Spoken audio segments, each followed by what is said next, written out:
Lying in the middle of a plain in modern-day Iran is a forgotten ancient city, Persepolis. Built 2,500 years ago, it was known in its day as the richest city under the sun.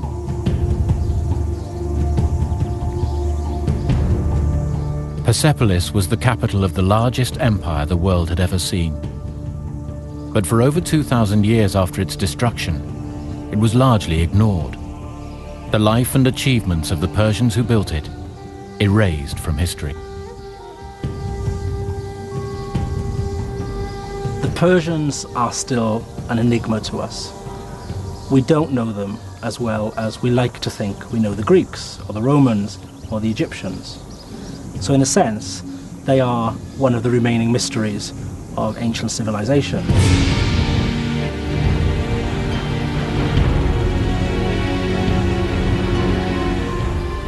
It is one of the most undervalued periods of history in antiquity that you can think of.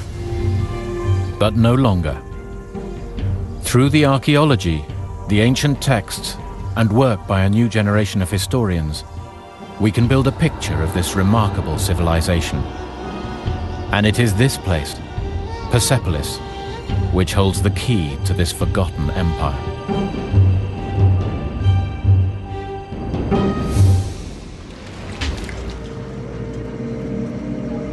Dr. Lloyd Llewellyn-Jones has spent 15 years studying ancient Persia, but this is the first time he's been able to visit Persepolis, the heart of Persian civilization.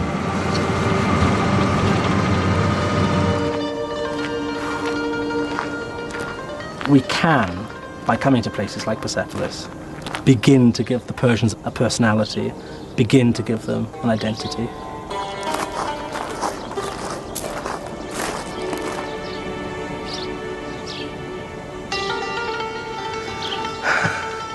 It is incredible. Boy, they knew what they were doing. It's incredible, amazing. I'm quite moved.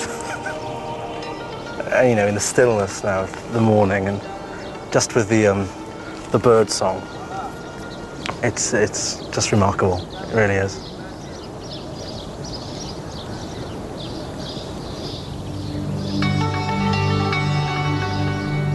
Remarkable Persepolis may be, but history has never given it its due. Most of what we know about it we have gleaned from Greek accounts. The Persians themselves left little written history behind. But the Greeks were the sworn enemies of the Persians.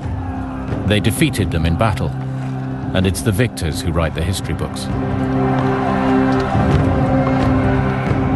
The Greeks liked to paint themselves as the creators of all things civilized, and the Persians as cruel, despotic, and backward. We in the West identify with a Greco-Roman tradition. We know the works of Greek and Latin authors, and they are going to downplay the importance of Persia in its historical setting. They're going to say that the Persians are barbarians, and this is the theme that comes over time and time and time again in the sources. Yet the Persians cannot be dismissed so easily. For 250 years they ruled the largest empire the world had ever seen. It had humble beginnings, among the nomadic tribes who lived on the Persian plains.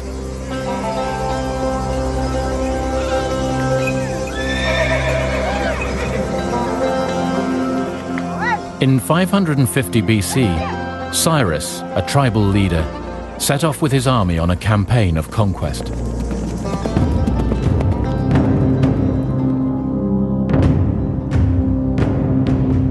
With his charisma and what the Greeks called the fear he inspired and the terror he struck in all men, Cyrus took control of more and more territory.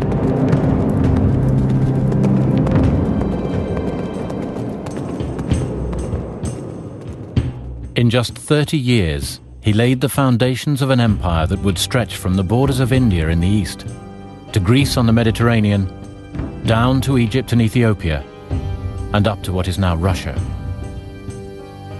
more than 30 different peoples were brought together under the rule of the man who called himself the King of the World. And at the heart of this empire stood Persepolis, the greatest of all Persian cities, and the key to understanding the achievements of the ancient Persians. Persepolis was begun around 515 BC by Darius the Great, the fourth king in the Persian dynasty known as the Achaemenids.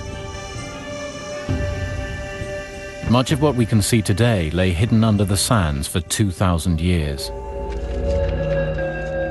It was only in the 1930s that many of the wonders of Persepolis were finally uncovered.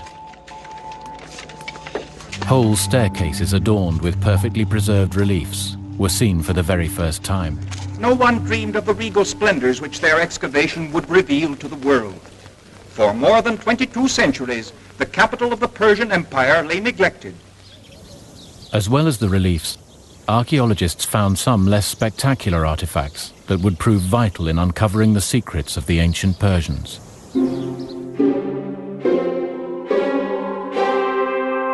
30,000 fragments of these tiny clay tablets were found among the rubble of Persepolis. They provide one of the few sources of information about the workings of the empire, written by the Persians themselves. The marks on the tablets are the ancient Persian script known as cuneiform. Thanks. Dr. Maria Brosius is one of only a handful of scholars in the world who can decipher what is written on the tablets. What we have here is an example of a clay tablet found in Persepolis. A scribe would pick up a piece of wet clay and he would then hold it in his left hand, and that fits perfectly into the shape of your hand, really. And then he would inscribe it. It's an extraordinary feeling to know that something like this has survived to tell us about life 2,500 years ago, information that we otherwise would never have. They tell me something about how people lived and how this empire worked, and that's what fascinates me. So what can the tablets tell us about Persepolis? The tablets are the receipts and invoices of the empire, including those for the workers who built Persepolis. One records 1.5 shekels of silver for carpenters making sculptures. Another details 1 jug of wine each to the 74 Syrian laborers working on the columned hall. Yet another 2.5 shekels for the Carian gold workers. The amount of gold that seems to be used here indicates that, again, the cost of this site must have been immeasurable. From the information on the tablets, we can deduce what materials once decorated these massive buildings. For decades, we have seen only the stone pillars and walls, but now we can recreate the halls and palaces of Persepolis in all their dazzling splendor. As we do so, we can see why Persepolis was once known as the richest city under the sun.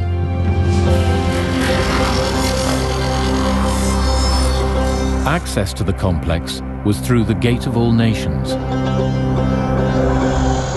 Human-headed bulls announced to visitors they were entering the heart of royal Persian power. It was covered with a cedar wood roof, its doors adorned with gold fittings.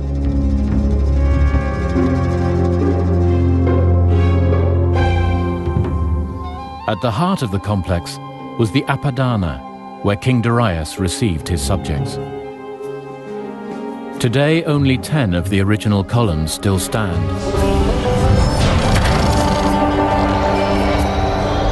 In antiquity, 36 columns, 20 meters high, held up another massive cedar wood ceiling. The walls were covered in sumptuous hangings. This enormous hall could accommodate 10,000 people. King after king added to Darius's creation.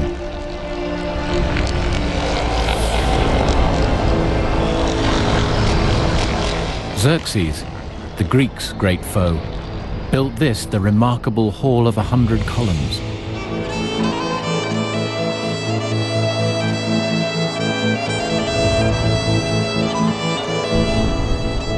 And finally, we can recreate the private quarters of Darius himself, a place that only the king's most intimate advisors would ever have seen. It would have been dimly lit, but light would have been streaming through window spaces. And in fact, we can tell from some of the highly polished stone around here that this would have been gleaming, absolutely gleaming. In fact, some people have called this room the Hall of Mirrors.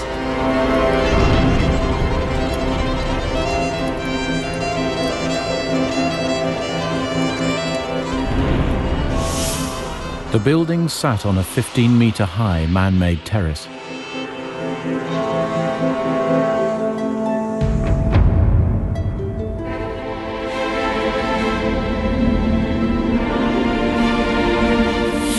In terms of beauty, it's difficult to find the right words, really. As a feature, it's an architectural symphony. Everything is built to harmonize with one another. Each building is synchronized with another one to make a beautiful, harmonized whole. Persepolis is one of the great architectural achievements of the ancient world.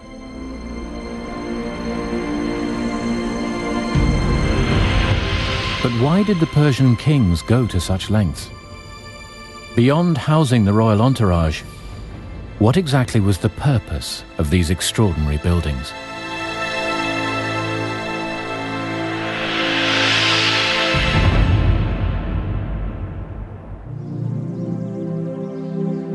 Clues to the function of Persepolis lie carved into the walls and staircases of the city, in the scenes depicted in its stunning stone reliefs.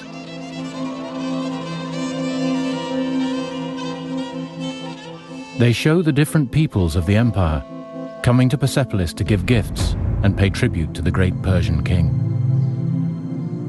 Nubians from Africa, Lydians from present-day Turkey, Bactrians from what is now Afghanistan.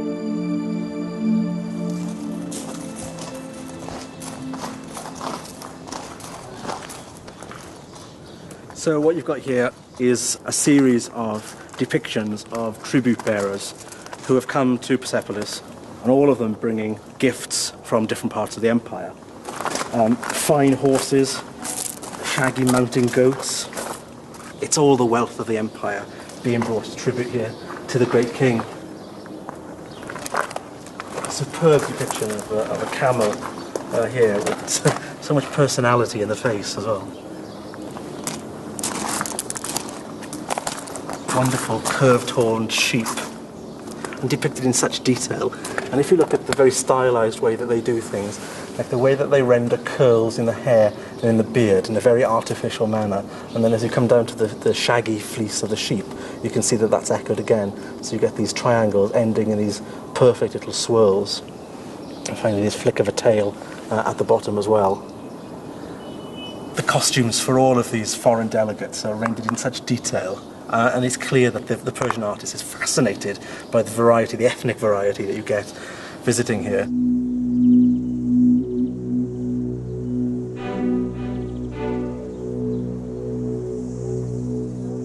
So this is what Persepolis was for.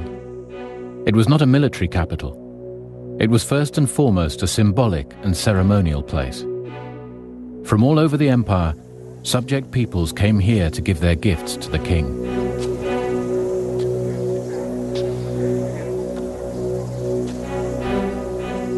The formal presentation of tribute confirmed the loyalty of the subject nations and the power of the king. The walk to the king followed a specific route through the complex, intended to maximize the impact of the architecture. Coming up these stairs would have been an overwhelming experience.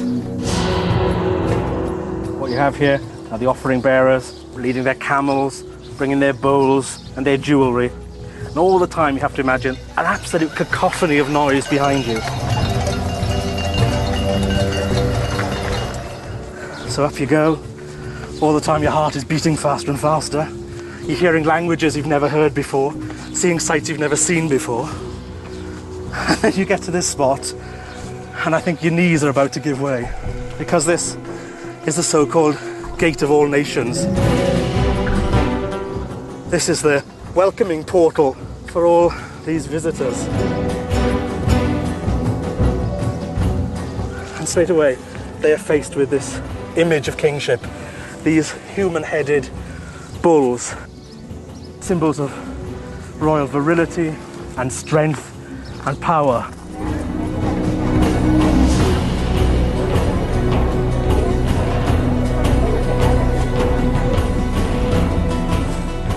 You walk through these enormous bull structures, and now everything goes dark. Sunlight's taken away from you, and you're asked to stand and wait just here. And then you turn and you are struck by this amazing imperial platform. And you know that somewhere in there, you're literally going to meet your maker. You're going to see the great king himself.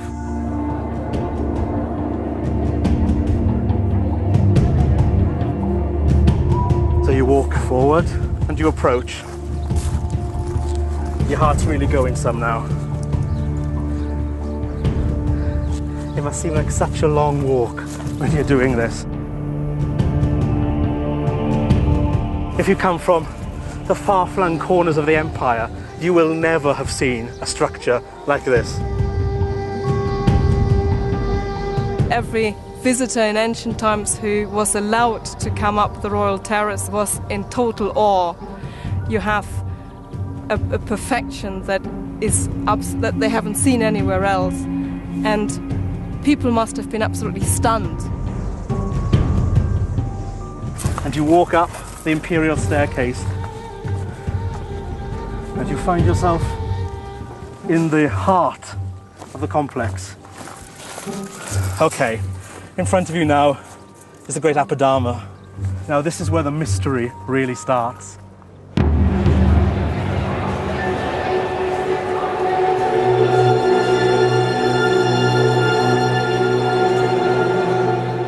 You can't get any closer to how the Persian kings wanted to present themselves.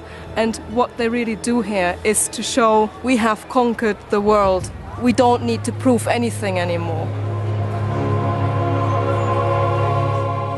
And so your offering bearer begins his journey towards the king. He would have paused, and here he would have done a specific act. He would have fallen to his knees in front of the king, and then immediately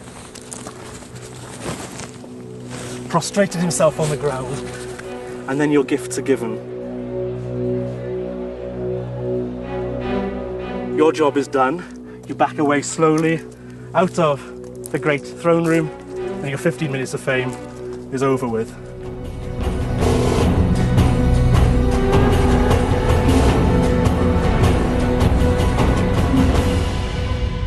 Gift-giving at Persepolis was how the Persian kings reinforced the loyalty of their subjects, but they had other, less benign ways of exercising power. The relief at Bisitun in northwest Iran shows the Persian king at his most ruthless. Here, King Darius the Great enslaves those who threaten his throne. It is a public warning to those who might try to resist him. Ancient Greek accounts also suggest that the Persian kings ruled with an iron fist. One tells of how the Persians cut off the limbs and even noses of their prisoners.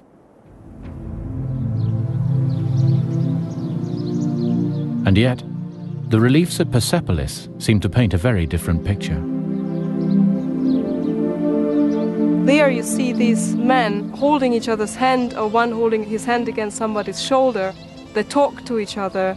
They sort of, encourage each other. The whole image that is represented here is an image of peace and of harmony. There is absolutely no battle scene, there is no violence depicted here. It is one of a Persian peace. Persian royal inscriptions found at Persepolis reinforce this image of benevolent rule. They declare that the king loves peace, not war, and subject peoples are allowed to practice their customs and religions. But is all this mere Persian propaganda? After all, these are reliefs commissioned by the king and tablets written by his loyal servants. The Jewish book of Ezra offers an independent account. In chapter 1, the Persians are praised for liberating the Jews and allowing them to practice their religion freely. I think it's fair to say that the Persians are unique in the way that they envisage how an empire should be run. Generally, in the ancient world, there seems to be an idea of conquer, obliterate, and rebuild on our terms. We don't find that with Persia at all. If you paid your tribute, if you paid your taxes to the Persian king, that was fine. That was all the king wanted from you. Any other form of life, of cultural setting, was accepted. By allowing subject nations to live their own lives, the Persians ensured that a multi-ethnic, multilingual empire flourished in relative peace for 250 years. It is tolerance that has a completely political objective. The Persian king's objective was, if I leave people their ethnicity, their religious cults, then they have fewer reasons to resist my power. Yet it took more than tolerance to maintain this vast empire. Empires need an infrastructure. 50 miles outside Persepolis, carved into the side of the hill, is an ancient Persian road leading to Persepolis. The sides of the road are up to 10 meters high. Such engineering feats were repeated across the empire. Being in charge of an empire that stretches about 4,000 kilometers just west to east needed to be controlled. In order to control that, you need a fabulous network, a road system that allows you to get information from one corner of the empire to wherever the king is as quickly as possible.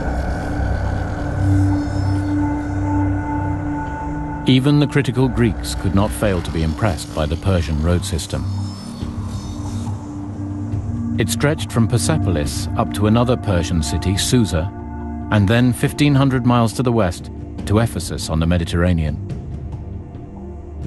Roads also went east to India and south into Egypt. The Greeks were particularly amazed by the messengers who traveled along these roads, keeping the Persian kings at Persepolis informed of everything that went on in the empire. The great Greek historian Herodotus wrote at the time that no mortal thing travels faster than the Persian couriers. Such speed was possible because of another Persian innovation, the staging post. What you seem to have here is a system where a messenger rides on one horse, gets to a garrison, quickly changes, straight onto a new horse, a fresh horse, straight off again, and then maybe 20 miles down the road he's onto a new horse again, so that the speed keeps going. It seems that because the messenger has this pioneering spirit and can keep going, as long as he has fresh horses, he can do that, right the way through. The staging posts, manned by Persian soldiers, also ensured that for the first time in antiquity, travelers and traders could move around a vast tract of land, safe from bandits.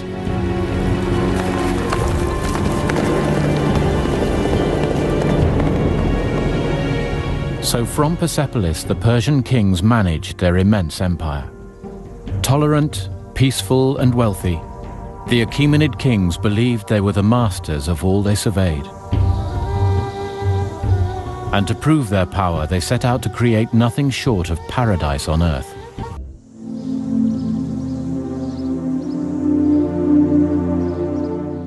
Two 2,500 years ago, the Persians created the largest empire the world had ever seen. The Greeks said they were an uncultured and warlike race. But here at the ancient city of Persagadae, the stones tell a different story. Persagadae was the palace of Cyrus the Great, founder of the Persian Empire and first king of the Achaemenid dynasty. And here there is evidence of Persian culture at its most sophisticated and refined. Hidden among the undergrowth are irrigation channels for Persagadae's most stunning feature, its royal gardens. It would run all around the garden so that the whole area here in front of Cyrus's residential palace would be irrigated.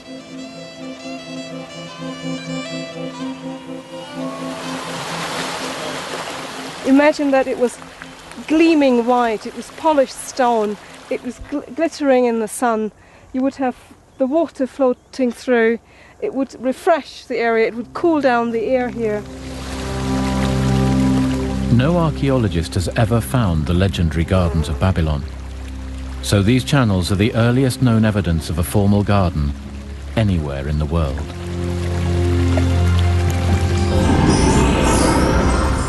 King Cyrus called his garden Paradisa. This Persian word, meaning a walled garden, is one we still use today. Paradise.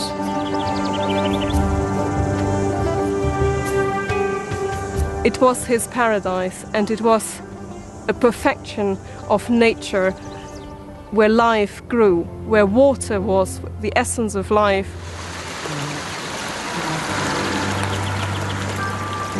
Cyrus was famous throughout the ancient world for his love of gardens. The Greek historian Xenophon wrote that in all the districts that he resides in, he takes great care that there are paradises, full of all the beautiful things that the soil will produce. It was even said that Cyrus gardened himself. He told one Greek visitor, "The arrangement is my own work.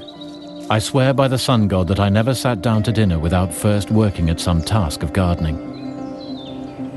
So what actually grew in these Persian gardens? The clay tablets found at the great city of Persepolis list the different trees and plants that were planted here. They show that the composition of the garden was deeply symbolic. The tablets tell us that there were thousands of seedlings for trees, different kind of trees, including olive trees, mulberries, dates, which were collected to be planted in the next spring. These were trees that he imported from all over his empire to reflect the size and the extent of his empire in this garden space. Ultimately, the Persian garden was a political statement. By making plants grow in an otherwise barren landscape, the Persian kings showed all who came here that they were the masters of the world.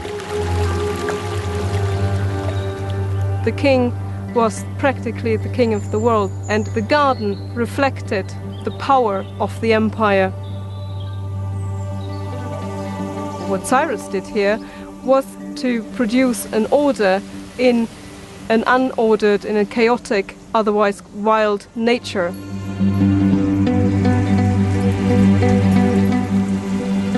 The garden in a way symbolized the king's ability to control life.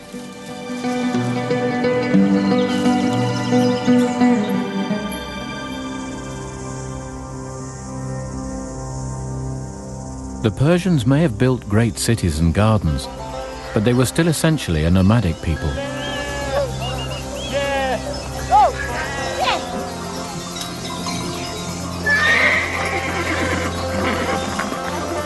This kind of nomadic feeling always remained with the Persians, despite the fact that they built these vast imperial cities. They were as at home in a city as they were in a tent. For the Greeks, the Persians' nomadic lifestyle was a cause for mockery. Like modern nomads, The ancient Persians spent the winter months tending their herds on the plains and the hot summer months in the cool of the mountains. To the Greeks, this escape from the summer heat was evidence of Persian unmanliness. The Greeks like to criticize the Persians for this softness. They see them as rather hot and moist creatures. And the other thing that Greeks see as hot and moist are women. This is the way that women's bodies works. If women are hot and moist, and therefore Persians are hot and moist, they must be one and the same thing, basically. Persians are not real men because they can't stand the heat. What the Greeks never understood was that travelling was part of the Persian way of life. Even around great centres such as Persepolis, there would have been a city of tents as people came and went.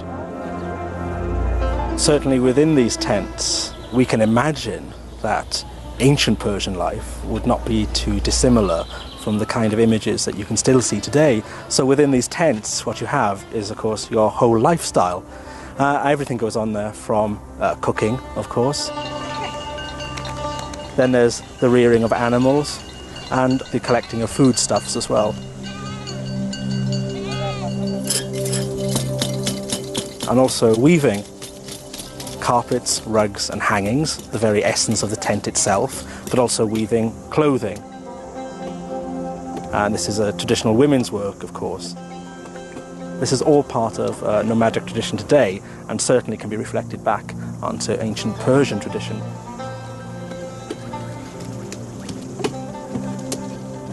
Across the ages, fine, colourful textiles have been central to Persian culture. From the most remote nomadic people of ancient Persia to the shoppers and traders in a modern Iranian bazaar, textiles are a way to express status and wealth. I've brought you to a place like the bazaar here at Shiraz just because there is this long legacy of an artistic tradition and a cultural tradition.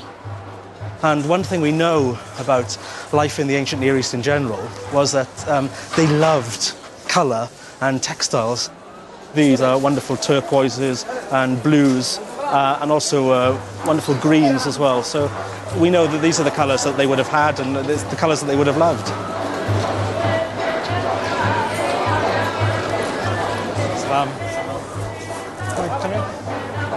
This idea of a room which is completely covered in textiles is very much part of the ancient Near Eastern tradition, and certainly something that the Persians would have identified with.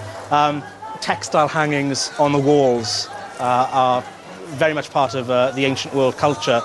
Textiles all over the floors, textiles on couches as well. So, you know, you are surrounded, you are swamped by this idea of colour and luxury, and of course warmth as well. Now that's the real McCoy. Okay, synthetic modern velvet, but perhaps this gives you, better than anything else, the sort of idea of the luxury that the Persians were renowned for. It's purple, which first of all, of course, is the colour of kingship throughout the ancient world, because purple is so difficult to get in antiquity. A good, solid, deep, imperial purple dye. You know, this is a modern textile, but you know, it does the job very well. I think it kind of captures what the Persians are all about for me. Bit of sparkle, really. The smells, sounds and sights of this bazaar would be familiar to the ancient Persians. Spices, gold and reams of fine, brightly coloured cloth. This modern market reflects what the Persians were famed for in the ancient world, their pursuit of luxury. The purpose of luxury at Persepolis is mainly to do with the power and the propaganda of kingship. Because, of course, to have superfluous articles of clothing, or to have your palace strewn with textiles that are really redundant, apart from being, you know, laureled on, or something that covers something, or a covering that is then covered by another covering. This is all just to do with this idea of power and wealth expressed through material goods. It's not dissimilar to, you know, the kind of thing that goes on in the West today.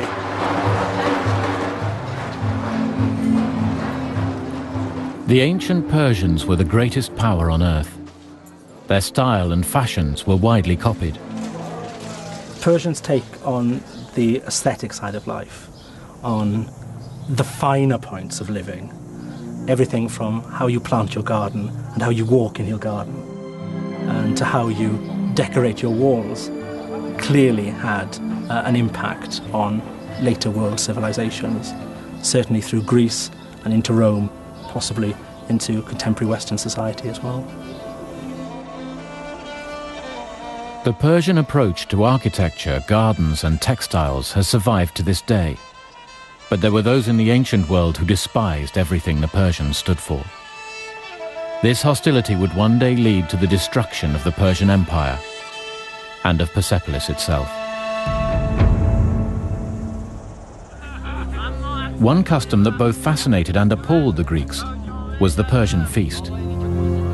Most of what we know about Persian feasts, of course, comes from the Greek sources, because the Greeks are so interested or fascinated by this concept of luxury that obviously feasting is going to be an element of that luxurious lifestyle. Persian feasts are going to be opulent, all the kind of things which are always associated with luxury. Drinking was an essential part of the Persian feast. Herodotus wrote, "The Persians are very fond of wine, and no one is allowed to vomit or urinate in the presence of another person."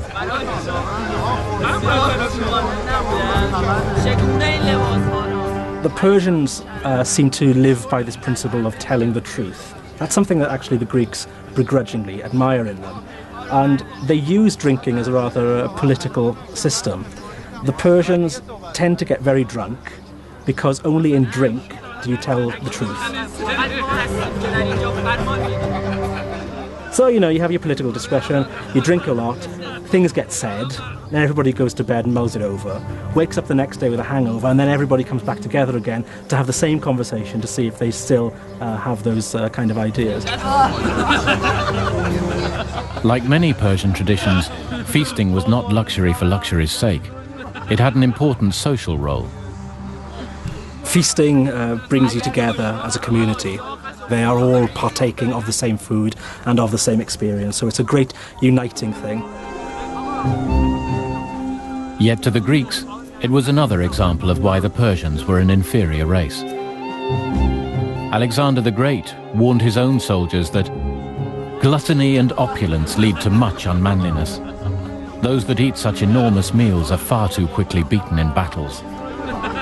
What the Greek sources like to play up is this idea that the Persians are luxurious, effeminized, luxury-loving, effeminizing race of no-gooders, really, who are over there somewhere in the East, and they are corrupting us and our morals and all that we stand for. And it was Alexander the Great who was determined to end the corrupting influence of the Persians once and for all. In 334 BC, he began a campaign to take over the empire that had ruled the known world for the previous 250 years. At the first pitched battle between the two armies, at Issus in Turkey, Alexander's Macedonian army scored a resounding victory over the forces of King Darius III of Persia, despite being greatly outnumbered. A lot probably has to do with different military tactics that the Macedonian army used against the Persians. The Persians were used to fighting in a plain. They were using chariots, which were not used in the Macedonian army. But it was also the Macedonian idea of immediate surprise attack that helped.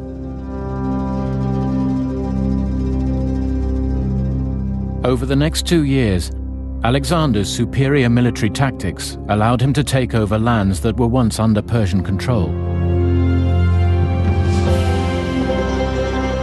In 331 BC, he reached Persia itself.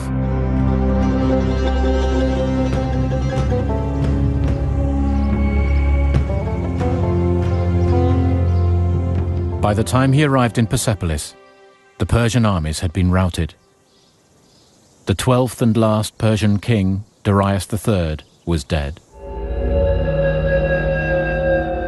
Alexander entered the undefended city unopposed. The ceremonial center that for nearly 2 centuries had embodied Persian dominance of the world was finally in Greek hands. Alexander told his soldiers they were now in the most hateful of cities. You've got to remember where Alexander actually comes from, Macedonia, okay? These are thugs, mountain thugs. This is what Alexander's stock is all about. And suddenly he comes to this place, which after all, the Persians have been accused for centuries of being effete luxury lovers. Now this stuff is anathema to Alexander's Macedonian and Greek followers.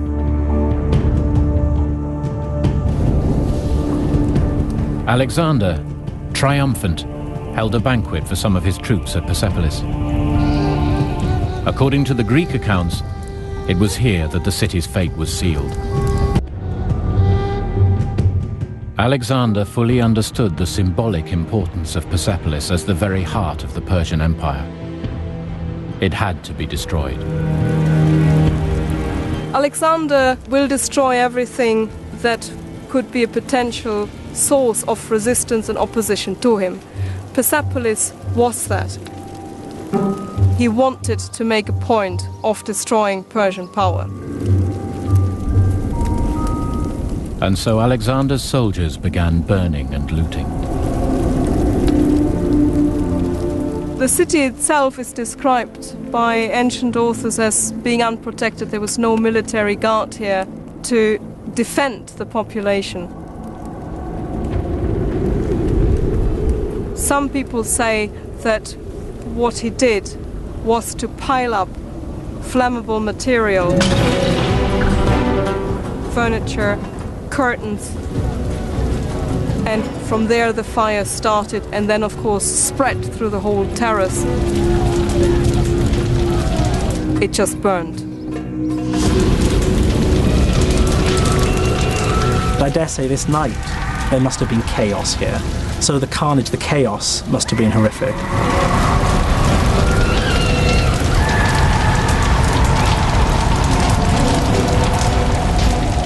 Alexander's soldiers just ransacked the city. They looted everything that was there. They burned the houses.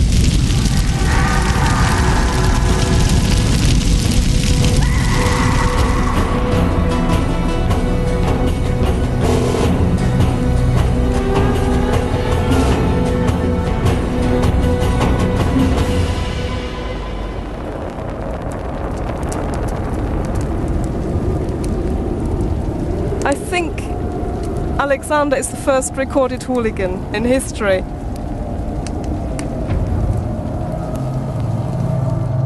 He used brutal force, violence, needlessly, destroying a site that had no military function, that was indeed unprotected when he came here. It was totally needless to burn it down, to destroy and kill the population of Persepolis. The Greeks, who claimed to be the founders of civilization, who called the Persians barbarians, had committed a gross act of vandalism. They had destroyed the greatest city on earth. It's a sad death of this remarkable imperial city, this seat of culture and this seat of ceremony. At the time, it was the most magnificent city in the non-ancient world, and that Alexander had destroyed. And with that, an era came to an end. But by burning down the city, Alexander ironically helped preserve it. Much of it remained buried under the ashes produced by the fire, protected from the elements for the next 2,000 years. It was not until the excavations of the 1930s that many of the reliefs and clay tablets that tell us so much about Persian life could be studied for the first time. And although the city had been destroyed, the legacy of the Persians survived.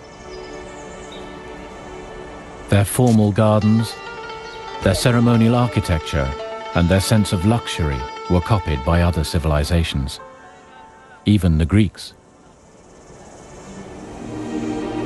But their greatest achievement of all was the empire itself.